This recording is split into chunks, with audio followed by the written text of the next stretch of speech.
les textes religieux ne parlent jamais d'eux-mêmes. Ce sont les êtres humains qui les font parler. Donc il y a un phénomène de réappropriation du texte. Donc quand bien même vous avez un texte qui invite à la violence, en fonction des circonstances, vous allez comprendre de façon complètement différente. Donc il n'y a pas de relation mécanique, unilatérale. C'est véritablement le produit d'une dialectique. Le texte religieux est le produit d'une dialectique avec l'être humain et son texte. Il y a un phénomène de bricolage. Phénomène de bricolage qui est valable pour les djihadistes, mais qui est valable pour tous les êtres humains, y compris les musulmans les plus orthodoxes. Ça, c'est très important. Très, très important. Alors, je vais vous donner un exemple concret. C'est pour ça qu'il faut éviter de résumer le musulman à son islamité. C'est-à-dire que le musulman, même s'il se revendique d'un islam totalisant, intégraliste, on ne pourra pas forcément comprendre ses comportements à l'aune des versets coraniques ou de l'islam. Il y a un phénomène de bricolage, d'accommodement, de stratégie, même si l'individu se réclame d'un islam intégraliste. Je vais vous donner un exemple qui nous éloigne un peu de la problématique de la radicalisation, mais qui nous permettent de comprendre, si vous voulez, cet enjeu d'accommodement, de stratégie, de bricolage religieux. Il y a quelques années, je m'étais entretenu avec une personne qui se revendiquait du salafisme, lyonnais, d'origine algérienne, qui avait une trentaine d'années. Mais on avait gardé le lien, on s'envoyait régulièrement des SMS, on s'appelait, on se voyait lorsque je venais à Lyon.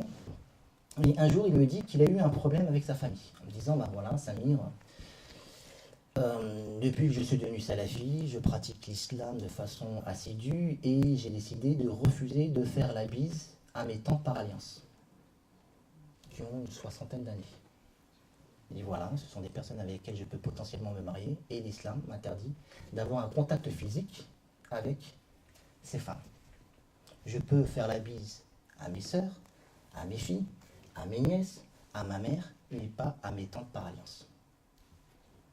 Et il m'a dit que finalement, cette petite histoire avait provoqué des tensions au sein de la famille. Quelques semaines plus tard, comme nous étions relativement proches, je reçois un MMS de sa part en disant voilà, regarde la fille que j'ai rencontrée. Il travaillait dans un hôpital et était infirmier. Et voilà, c'est une secrétaire. Je vois une photo qu'il avait prise, la secrétaire qui lui a envoyé, une jolie femme, et qui n'était pas voilée. Je lui dis, mais c'est un peu bizarre. Tu m'envoies la photo d'une femme avec laquelle tu peux potentiellement te marier, mais si on revient au texte religieux, tu n'as pas à avoir de contact avec elle. Tu sais, Samir, je suis peut-être obligé parce que j'ai pas le choix. Et on sentait effectivement qu'il cherchait des excuses. Donc vous voyez quelque part une forme de bricolage. Qu'est-ce qu'on en conclut? Qu'il est beaucoup plus facile de refuser de faire la bise à des personnes âgées que de résister, si vous voulez, à rentrer dans une stratégie de séduction avec une jolie fille. Alors que cet individu s'est revendiqué d'un islam intégraliste. Donc cette stratégie, si vous voulez, n'est pas propre. Ça va? Vous voulez un verre d'eau?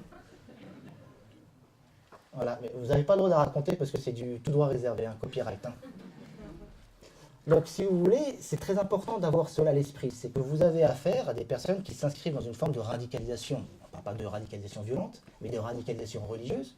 Et il n'empêche que ces individus développent une stratégie, si vous voulez, de bricolage religieux, d'accommodement. Donc ce qui est valable pour les radicaux religieux est valable pour ceux qui basculent dans la violence.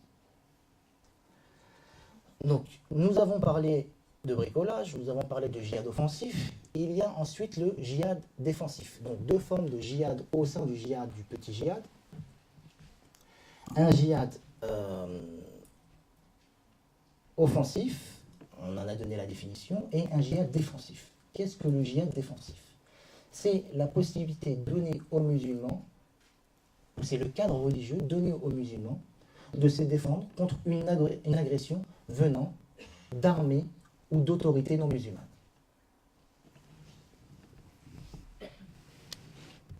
Donc à partir de là, vous avez plein d'exemples. La guerre en Afghanistan, par exemple, relève du djihad défensif. Finalement, les Afghans ont résisté à l'invasion soviétique. et au nom de l'islam, ils ont la possibilité de résister à cette invasion soviétique.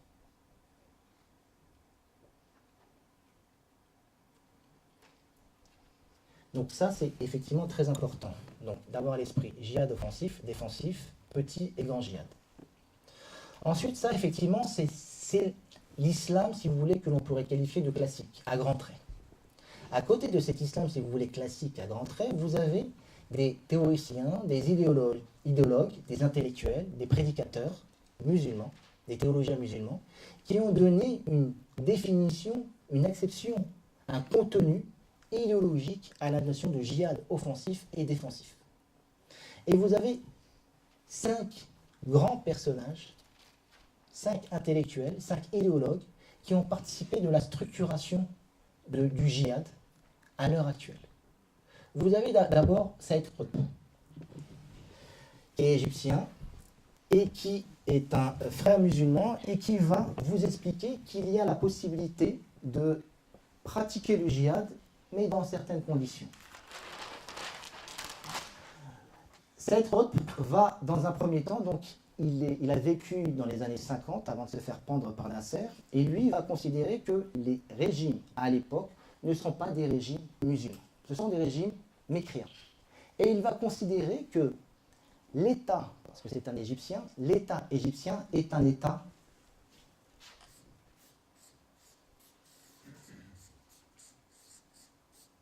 alors ce sont des termes extrêmement importants qu'il faut un peu connaître, parce que ce sont un vocabulaire que l'on entend régulièrement utilisé par les djihadistes. L'État égyptien est un État tarout. Tarout signifie idolâtre, idolâtrie.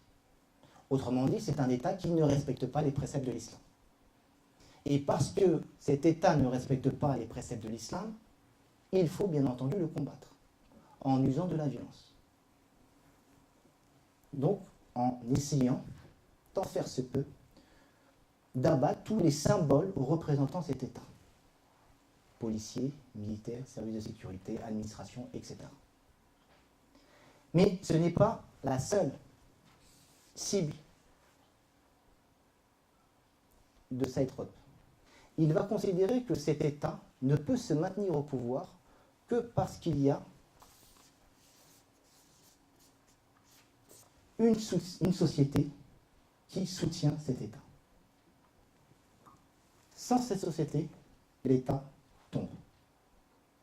Et il va considérer que cette société, parce qu'elle soutient cet État, est complice de cet État tarout.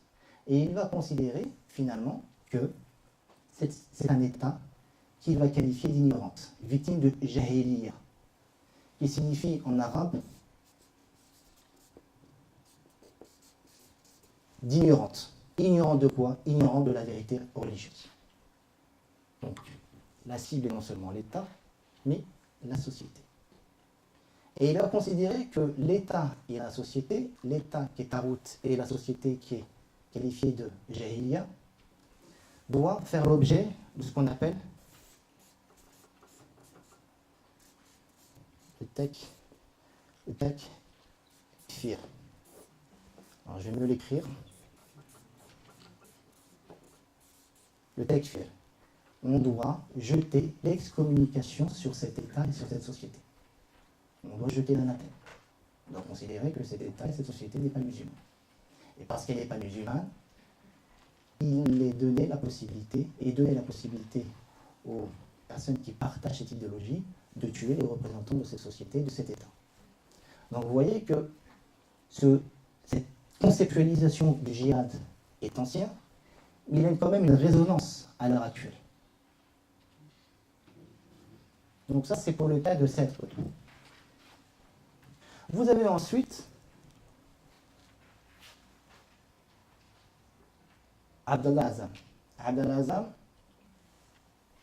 est un Jordanien, palestino-jordanien, qui va, à la fin des années 70, début des années 80, va donner un cadre religieux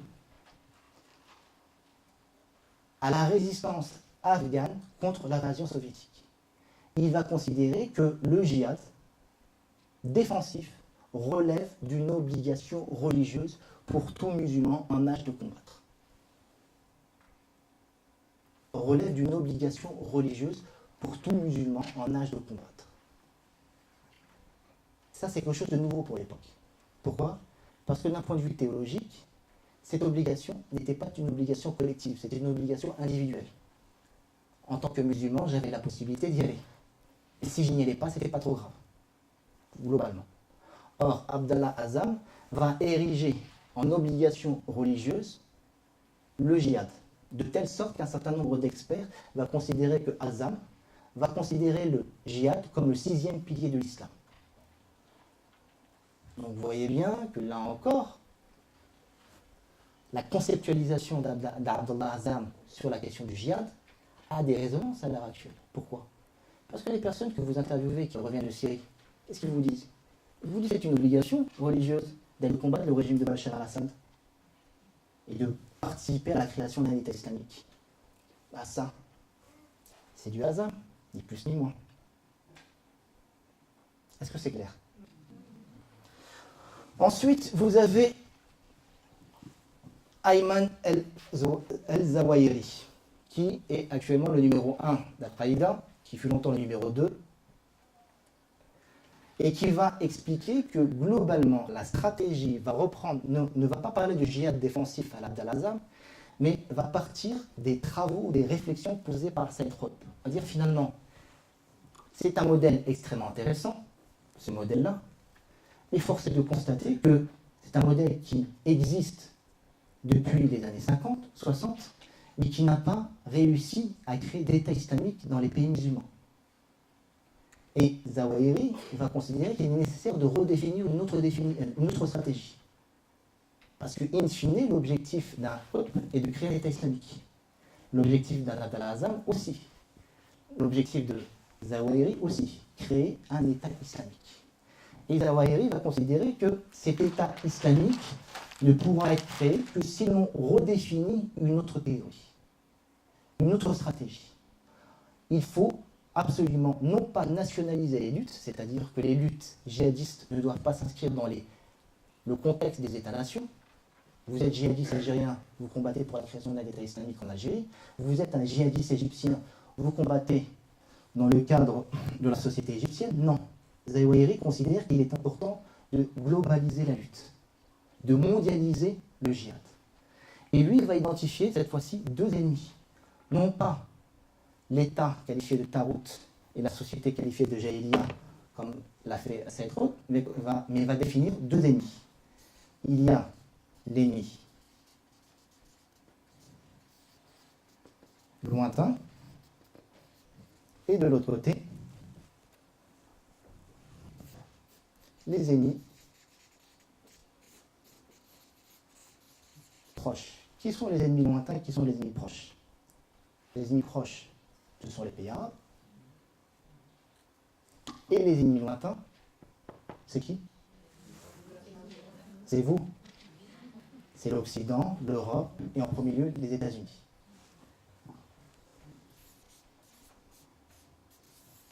Dans le modèle de Zawahiri, il va considérer que si les États arabes continuent et réussissent à se maintenir au pouvoir, c'est grâce à quoi?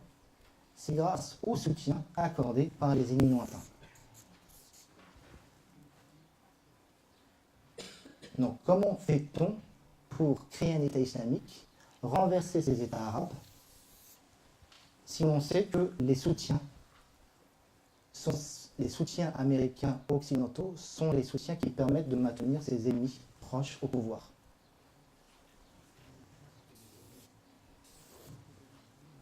En essayant d'éliminer, tant faire se peut, les ennemis lointains.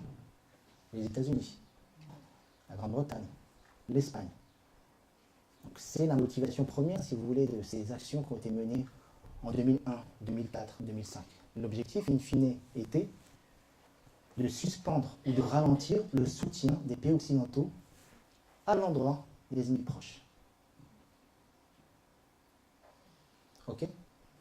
Même l'Arabie Saoudite, c'est un pays qu'il faut combattre. Non pas parce qu'ils sont wahhabites, mais d'une part parce que ce sont des alliés objectifs des États-Unis.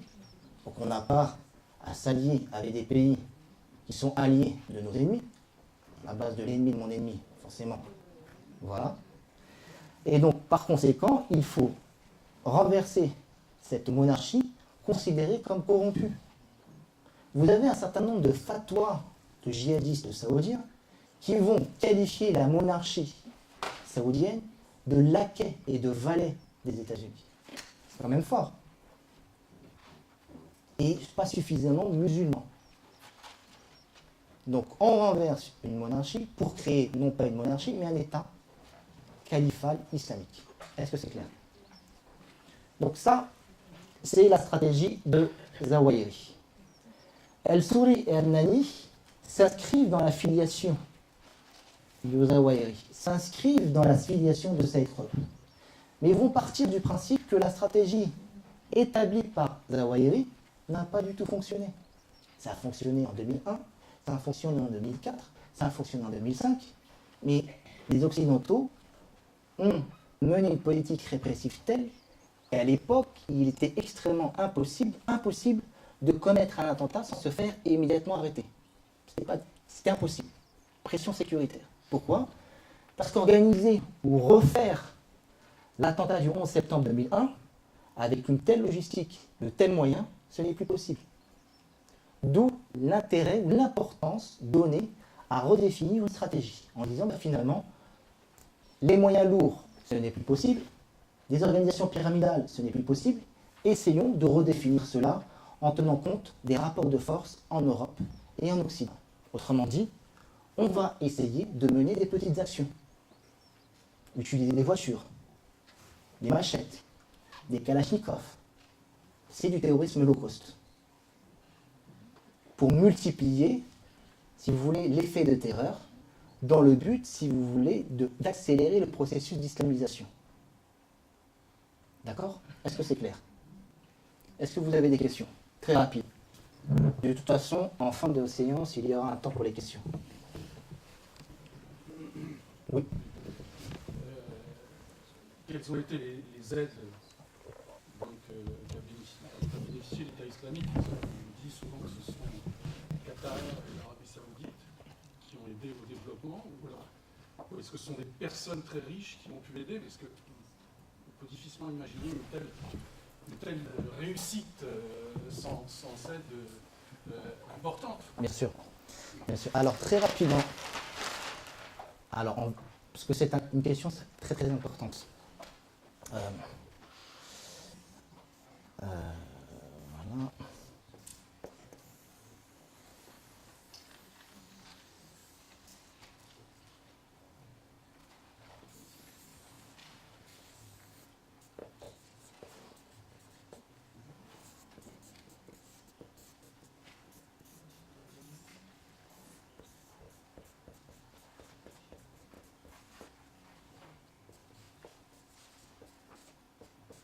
Voilà, vous avez compris que c'était une carte du Proche-Orient. Voilà. Essayez de revenir en arrière. Nous sommes en 2010, début du printemps arabe. Vous avez une configuration très particulière. L'Arabie Saoudite est un pays, une monarchie conservatrice, alliée des États-Unis et alliée de l'Occident. De l'autre côté, vous avez, avant 2004, deux États qui, dans les relations internationales et du point de vue américain, étaient considérés comme des rogue states, des États parias, des États voyous, pour des raisons complètement différentes. 2010, printemps arabe, soulèvement d'une partie de la population syrienne contre le régime de Bachar al-Assad, qui est un régime pro-russe, qui a la particularité, si vous voulez, d'être chiite. Elles sont très synthétiques. Donc vous avez une sorte de croissant chiite qui s'établit de la Syrie à l'Iran, en passant par l'Irak, dans la mesure où l'Irak est un pays majoritairement chiite. Vous avez également, du côté yéménite, une minorité chiite. Vous avez également ici des chiites, et là, Oman, chiite. Donc voilà. Du point de vue saoudien, est-ce que vous n'avez pas l'impression que vous êtes entouré de chiites? Donc, quelle sera la politique de l'Arabie saoudite en la matière? Essayer de favoriser et d'aider les rebelles syriens, non pas dans le but de créer un État islamique, ce n'était pas ça qui les intéressait. Vous avez affaire à des personnes qui sont peut-être, on va dire, conservateurs d'un point de vue religieux, mais pragmatiques d'un point de vue politique. L'objectif de l'Arabie saoudite est avant tout, non pas de développer l'islam à travers le monde et le wahhabisme dans cette région, mais de défendre les intérêts stratégiques du pays. On défend les intérêts stratégiques du pays. Exemple, pour que vous compreniez bien, qu'il faut éviter, si vous voulez, d'avoir une lecture strictement confessionnelle et qu'il faut mettre en avant le politique. Lorsque la France a décidé d'intervenir au Mali, elle l'a fait certes, si vous voulez, pour des raisons humanitaires, idéologiques, mais parce que le Mali, pour la France, représente un pays, un, allié, et deux, l'arrière-cour stratégique de la France, une zone d'influence de la France. Donc lorsqu'un pays fait éruption dans ma zone d'influence, quand bien même ce pays aurait une vision différente du monde que moi, ce qui m'intéresse, si vous voulez, c'est de lui botter le derrière pour éviter qu'il vienne grappiller sur ma zone d'influence. C'est exactement la même chose pour l'Arabie saoudite. L'Arabie saoudite a vu dans le conflit syrien une opportunité pour renverser le régime de Bachar al-Assad, allié de l'Iran, donc affaiblir et desserrer l'étau chiite. Donc c'est l'une des raisons, et peut-être la raison principale, qui a poussé l'Arabie saoudite, mais également le Qatar, à financer les rebelles syriens. Pas n'importe quel rebelle, les rebelles islamistes. Et dans les rebelles islamistes, il y avait des djihadistes. Donc considérer effectivement que l'Arabie saoudite, en tant que pays, a financé la rébellion syrienne, oui. Islamiste, oui. Djihadiste, oui. Mais moins pour créer un État islamique dans la région que pour essayer, si vous voulez, de reconfigurer les rapports de force régionaux. Est-ce que c'est clair? Le salafisme constitue la matrice idéologique de la radicalisation violente, constitue la matrice idéologique du djihadisme. Autrement dit, si djihadisme il y a,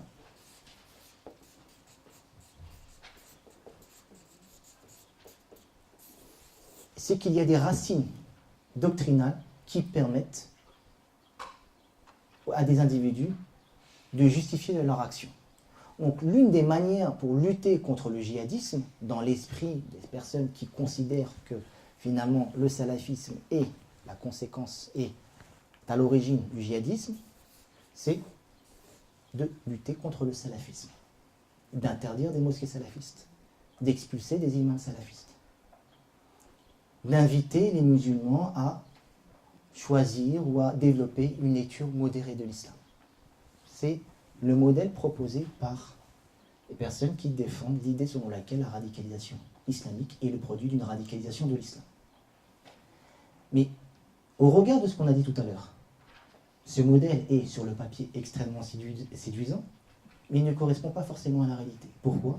Parce que vous avez une très grande majorité de salafistes quiétistes, de salafistes, qui critiquent le djihadisme, qui fonctionnent de façon sectaire, mais qui n'appellent pas à la violence. Donc, interdire le salafisme reviendrait, si vous voulez, à taper à côté. Et à avoir effectivement des effets contre-productifs tels qu'on les a expliqués tout à l'heure. Donc on va globalement expliquer que le salafisme constitue, ou une lecture radicale de l'islam constitue la racine du djihadisme et de la violence. Donc ça c'est la première approche. Vous avez une deuxième approche qui consiste à considérer que ce n'est pas la radicalisation de l'islam qui pose problème, mais plutôt l'islamisation de la radicalité. Autrement dit, là où la première famille ou ceux qui prenaient la radicalisation de l'islam considéraient que l'islam constitue, ou une certaine lecture de l'islam constitue la racine, pour les individus qui défendent l'idée de l'islamisation de la radicalité, ils vont nous expliquer la chose suivante. Les individus sont radicaux. Ils défendent une radicalité.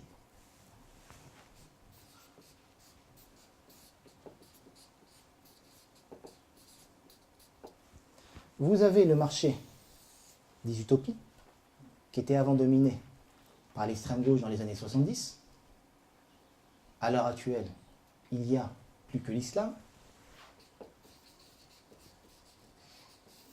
Donc, ces individus radicalisés vont trouver dans l'islam des outils pour pouvoir, des cadres pour pouvoir justifier de leur radicalité. Mais ils étaient précédemment radicaux. Et ils vont trouver dans l'islam des moyens pour justifier de leur radicalisation. Ok? Est-ce que c'est clair? Ce sont des individus qui se radicalisent et qui vont trouver dans l'islam des moyens idéologiques pour justifier de leur radicalisation. Vous avez affaire à des individus qui, pour les personnes qui se radicalisent, pour les personnes qui décident de commettre des attentats en France, en Belgique, en Grande-Bretagne, ou qui décident de partir en Syrie, un élément qu'on a souvent tendance à sous-estimer. C'est un phénomène générationnel. Vous avez des individus qui ont entre 18 et 35 ans. Et quand on dit phénomène générationnel, on pense tout de suite à conflit de génération. Ces individus, parce qu'ils sont jeunes, sont peut-être en désaccord avec la société, avec l'ordre social, qu'ils considèrent comme injuste, mais également avec tout ce qui représente de près ou de loin une autorité. Et ils vont trouver, si vous voulez, dans l'islam, des outils conceptuels pour justifier de leur révolte générationnelle. Autrement dit, là où, pour les personnes qui se considèrent que la radicalisation vient d'une radicalisation de l'islam, c'est la racine, ici, l'islam est simplement un vernis. Ces individus radicalisés auraient choisi l'extrême gauche s'ils avaient vécu dans les années 70, pas l'islam. Et ils vont considérer que, globalement, se radicaliser est un moyen de prolonger, si vous voulez, cette utopie, un moyen de vivre dans une société utopique. On décrit ça effectivement à grands traits, on y reviendra de façon plus précise, si vous voulez, dans la quatrième partie. Enfin, vous avez une quatrième tendance qui va mettre l'accent sur les politiques étrangères, sur la diplomatie. Autrement dit, si des individus décident de se radicaliser, ils le font parce qu'ils considèrent que la politique étrangère menée par l'Occident est considérée comme injuste. Est considérée comme injuste. Alors vous allez me dire oui, peut-être, non, etc. C'est une analyse extrêmement intéressante parce qu'elle permet, si vous voulez, de monter en généralité et de voir que finalement les causes ne sont pas forcément sociologiques, économiques et politiques, mais elles sont peut-être géopolitiques. Et pour s'en convaincre, si vous voulez, il suffit de se rappeler du court extrait ou du court entretien qui a été réalisé la discussion qui a eu lieu entre Koulibaly et l'une des personnes qui l'a prise en otage dans l'hypercachère. Une conversation qui avait été enregistrée par BFM TV, si mes souvenirs sont bons, et qui est disponible sur Internet. Que dit Koulibaly? Une chose extrêmement intéressante, et qui permet quelque part de considérer que la quatrième explication peut être l'une des explications, si vous voulez, les plus opérationnelles. Il vous dit la chose suivante. Mais vous êtes intervenu en Libye, vous êtes intervenu au Mali, on ne vous a rien demandé, vous avez bombardé en Syrie, en Irak, vous dévoilez nos filles, nos sœurs, et vous êtes complice de cette politique étrangère parce que vous payez des impôts. Donc vous voyez bien que la dimension, si vous voulez, internationale, est un élément, si vous voulez, qui permet d'expliquer le positionnement, non pas de l'ensemble des djihadistes, mais du positionnement de Koulibaly. Et vous voyez bien que là, la dimension politique est centrale. Mais cette dimension politique est importante, mais elle doit, si vous voulez, être corrélée à d'autres facteurs. C'est-à-dire que finalement, la radicalisation est une sorte d'équation. Une formule mathématique à plusieurs inconnus. Et ces inconnus, si vous voulez, doivent être mis en avant en fonction du contexte. C'est-à-dire que certains facteurs jouent plus que d'autres pour un certain nombre d'individus. Pour certains, c'est un facteur religieux qui va être central. Pour d'autres, ça va être un élément politique. Et pour d'autres, ça va être un élément, si vous voulez, socio-économique ou psychologique. D'où l'intérêt, si vous voulez, d'essayer de rendre compte des différents facteurs qui participent des processus de radicalisation. Donc vous avez d'abord un facteur religieux. On en a longuement parlé en disant finalement que ces individus se réfèrent à une certaine lecture de l'islam. Mais dire cela, c'est prendre le risque de tomber dans l'essentialisme, en disant finalement, le problème de la radicalisation est un problème essentiellement religieux. Or, force est de constater, lorsque vous discutez avec un certain nombre de djihadistes qui reviennent de Syrie, tous ne sont pas des férus de théologie. Vous en avez qui connaissent l'islam sur le bout de leurs doigts, et tous ne maîtrisent pas l'islam. Donc, vous avez, si vous voulez, l'idée que, globalement, le facteur religieux est un élément qui permet d'expliquer les processus de radicalisation, mais ce n'est pas le seul. Vous avez ensuite, et ça, c'est ce que je défends dans mes interventions, c'est que le facteur politique est un facteur qui joue et qui pèse énormément dans les processus de radicalisation. C'est peut-être le facteur central. Alors vous allez me dire, mais qu'est-ce que c'est que ce facteur politique? Ce facteur politique, c'est avant tout le sentiment d'une frustration politique. Je décide d'opter pour la violence. Je décide de poser des bombes en France. Je décide de partir en Syrie parce que je ne peux pas exprimer ma contestation politique, mon opposition à la société, autrement que par la violence. C'est ce qui me reste. C'est le seul élément qui me reste, le seul moyen qui me reste. Donc j'opte pour la violence. Alors vous allez me dire, mais en quoi les attentats qui ont lieu en France, ou les processus de radicalisation qui mènent des jeunes en Syrie, relèvent de cette frustration politique? Un modèle très simple pour que vous puissiez comprendre. Les attentats de Charlie Hebdo, 2015.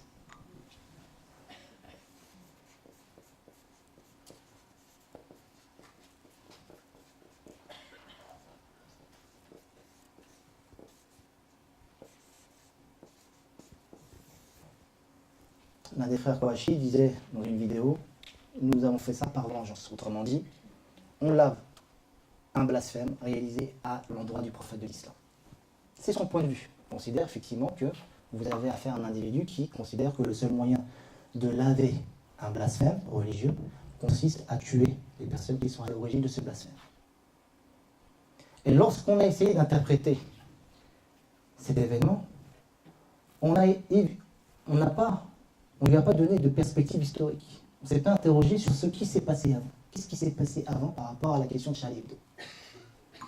Vous avez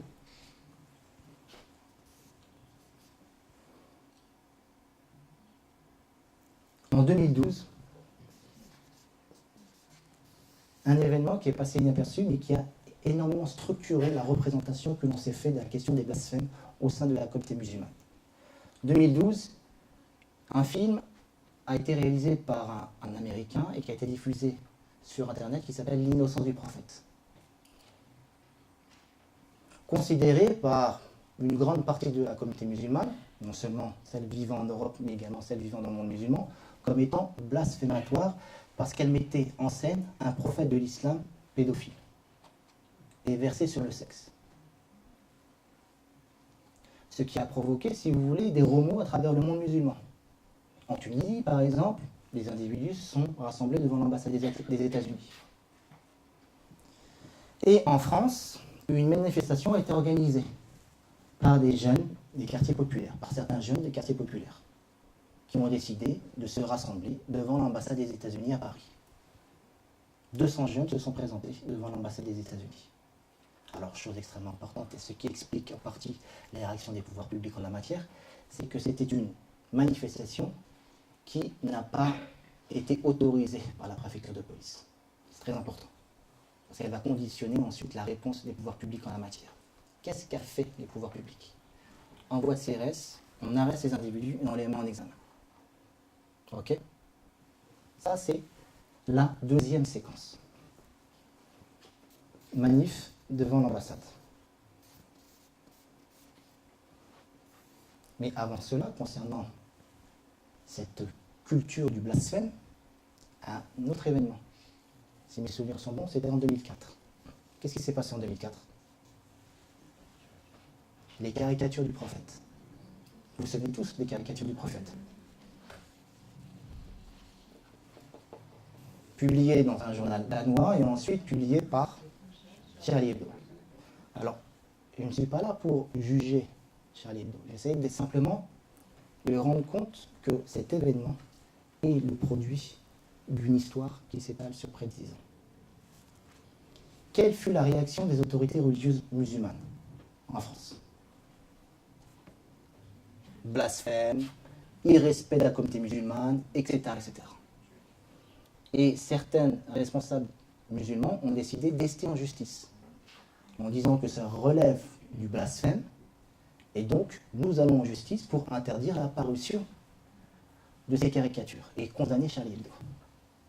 Or, la justice, au nom de la liberté d'expression, considérait que le blasphème n'existe pas en France. Liberté d'expression. Donc Charlie Hebdo a tout à fait le droit de diffuser ces caricatures. Mais quel fut le positionnement d'une partie de la classe politique française et des médias français? Ils ont critiqué l'attitude de ces responsables religieux en leur disant « vous ne respectez pas la liberté d'expression parce que vous allez en justice ». Et c'est quelque chose qui a fait grand bruit au sein de la communauté musulmane. Donc vous voyez que finalement, cette violence est le produit de tout cela. Pourquoi? Parce que vous interdisez, ou vous criminalisez, pas tous, mais une partie de la classe politique et des journalistes, le fait que des responsables religieux décident d'ester en justice. Vous criminalisez. Donc vous fermez la porte à une contestation sur le mode juridique. Vous enfermez des individus qui ont manifesté, c'est très important, qui n'ont pas demandé l'autorisation de la préfecture, dont certains, dont une grande majorité, se sont retrouvés en 2014 en Syrie. Donc vous les empêchez de manifester, autrement dit d'exprimer dans l'espace public leur mécontentement et leur opposition. Si vous fermez ça, qu'est-ce qu'il vous reste? Il vous reste quoi? Il vous reste la violence. Et ça, c'est très intéressant. C'est très intéressant. Et vous allez me dire, mais non, mais c'est pas vrai, etc. Oui, ce modèle n'a pas vocation à expliquer tout. Elle a vocation à expliquer une partie de la violence islamique. Parce que, si vous voulez, vous le voyez un peu partout dans le monde, c'est que autant, si on prend dans les années 70 et on revient dans les années 60-70, vous aviez dans les années 70 des groupuscules d'extrême gauche en France.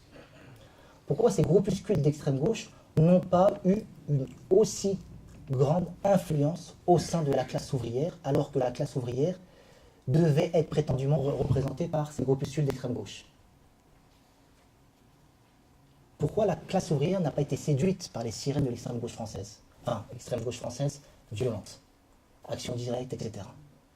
Parce qu'il y avait, si vous voulez, des relais politiques qui permettaient d'encadrer les aspirations de la classe ouvrière. Vous aviez les syndicats, vous aviez le Parti communiste français, qui à eux deux assuraient le job, et qui empêchait, si vous voulez, la classe ouvrière d'être séduite, si vous voulez, par ces sirènes. Donc finalement, on va exprimer son mécontentement social via des canaux politiques. Parce qu'on sait que ces canaux politiques vont assurer la représentation de nos intérêts. Mais pour les personnes qui sont issues des classes populaires, compte tenu, si vous voulez, de la défiance à l'égard de la classe politique, compte tenu, si vous voulez, de cette difficulté d'exprimer son mécontentement social, religieux, son mécontentement social et politique à travers le vecteur religieux, il ne vous reste plus que la violence. Pour certains d'entre eux. Ben, finalement, quitte à se faire incarcérer, on se fait incarcérer pour des bonnes raisons. Donc vous voyez qu'il est important, à mon sens, de repolitiser la question de la radicalisation violente. Elle a des origines religieuses, c'est indéniable. Mais elle a également des origines politiques. Et ça, c'est quelque chose d'important. Et on a tendance, si vous voulez, lorsqu'on fait des diagnostics concernant la question de la radicalisation, à oublier, si vous voulez, cette variable politique.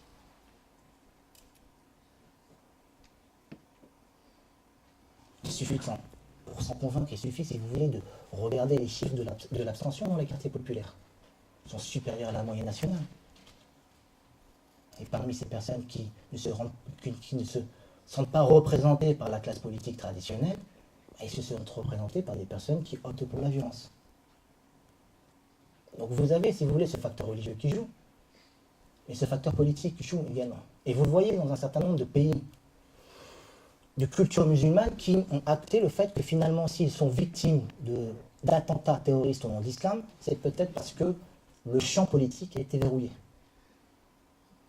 Je vais vous donner un certain nombre d'exemples pour que vous puissiez comprendre cela. Vous avez en 1994, vous avez un groupe islamiste qui s'appelle la Gamma Islamia, qui est très actif en Égypte durant la décennie 90. Qui finalement, c'est une violence qui naît de nulle part. Or, c'est une violence qui naît de la fermeture du champ politique.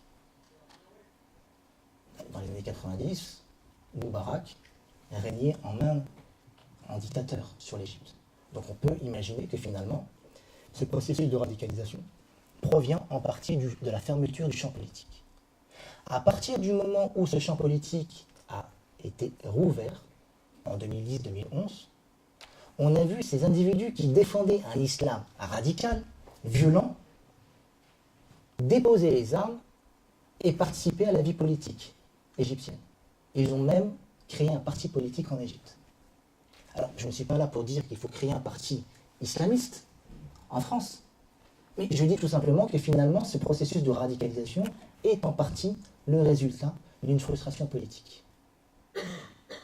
Vous avez également cet aspect, si vous voulez, important, ces facteurs socio-économiques. Vous avez affaire à des individus qui sont peut-être le produit de discrimination, qui ont des parcours socio-économiques relativement difficiles, qui connaissent un précariat économique important. Ça, c'est important, mais ce facteur socio-économique n'explique pas la présence relativement importante de personnes appartenant aux classes moyennes et classes supérieures.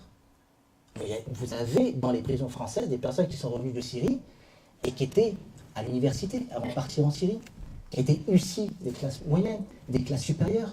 Et donc, cette logique qui consiste à considérer que finalement, c'est le produit unique d'un facteur socio-économique, vous avez affaire à des exclus.